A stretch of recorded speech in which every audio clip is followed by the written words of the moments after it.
I've been thinking about what this work comes down to. And for me, it is three things: democracy, solidarity, and action. We've achieved so much in the last few years.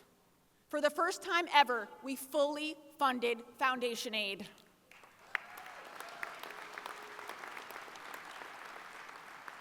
We got the state to invest hundreds of millions in new resources for SUNY, CUNY, and our community colleges.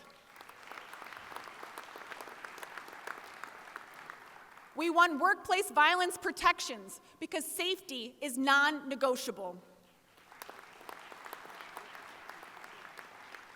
We secured universal school meals because hungry kids can't learn. We got extreme heat protections passed for our schools because safe learning conditions aren't optional. We expanded BOCES and CTE funding because every student deserves a path to a sustainable career.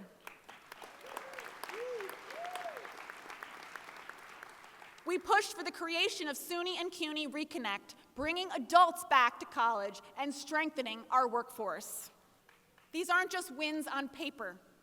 They are life-changing. Right now, solidarity matters more than ever, but it feels harder than it used to because we are living in a time designed to divide us.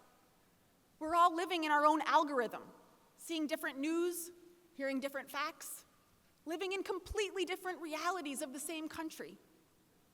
And the result? It can feel like we are being pulled apart. This isn't about labels or politics. It's about whether the people doing the work have a real voice in what happens next. And that is exactly why unions matter.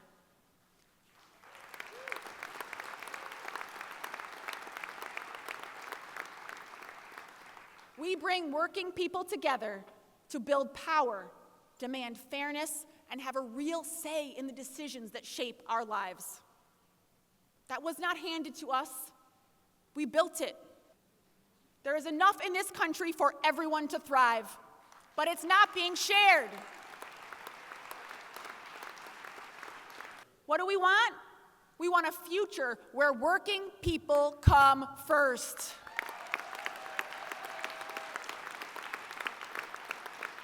If we want strong public schools and colleges, safe communities, and real opportunity, then the richest among us are going to have to pay their fair share. And when we sideline civics, we send a message to our students that understanding your rights, your responsibilities, your power as citizens matters less than filling in bubbles on a test. This is not the message we want to send. If we are serious about the future of this country, we have to be serious about preparing young people to participate in our democracy. Democracy, it's not a spectator sport. And if we don't teach our students how to use their voice and stand up for what they believe, we risk raising a generation that inherits our democracy without the skills to protect it. We cannot let that happen. Loving your country doesn't mean believing it's perfect.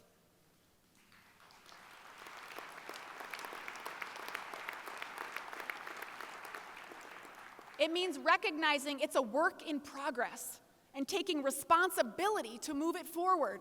As we approach the 250th anniversary, we have a choice. Not just to look back, but to decide what comes next. I want to leave my children a country they can be proud of. I want them to believe in the same possibility I believed in when I was 9 years old. Not because it's perfect, but because they see people like you working every day to make it so. You. Yeah. We are not waiting for change. We are responsible for it. We are the people we've been waiting for.